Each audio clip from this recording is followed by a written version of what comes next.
بیگم نے آئینے میں لپسٹک ٹھیک کرتے ہوئے کہا، ماں جی آپ اپنا کھانا بنا لینا، مجھے اور انہیں آج ایک پارٹی میں جانا ہے۔ بوڑھی ماں نے کہا، بیٹی مجھے گیس والا چولہا چلانا نہیں آتا۔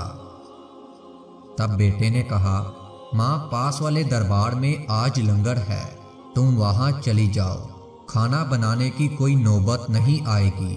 ماں چپ چاپ اپنی چپل پہن کر دربار کی طرف چلی گئی۔ یہ سارا واقعہ ان کا 10 سالہ بچہ سن رہا تھا۔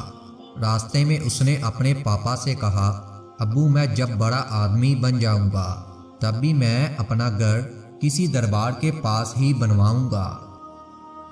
ماں نے حیرانی سے اس کی وجہ پوچھی، بیٹا کیوں، کوئی اچھی سوسائٹی میں کیوں نہیں بناؤ گے؟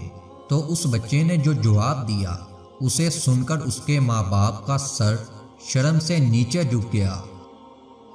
اس بچے نے کہا، کیونکہ امی جان جب مجھے بھی کسی دن ایسی ہی پارٹی میں جانا ہوا تو تم بھی کسی دربار میں لنگر کھانے جاؤ گی، تمہیں کہیں دور کسی دربار میں جانا پڑے۔ کسی نے کیا خوب کہا تھا، نہ اپنوں سے کھلتا ہے نہ غیروں سے کھلتا ہے، یہ جنت کا دروازہ ماں کے پیروں سے کھلتا ہے۔ اور ایک اللہ والے نے فرمایا تھا، بچہ خالی زمین کی ماند ہے، جو کچھ تم اس میں بوؤ گے وہی تم کاٹو گے۔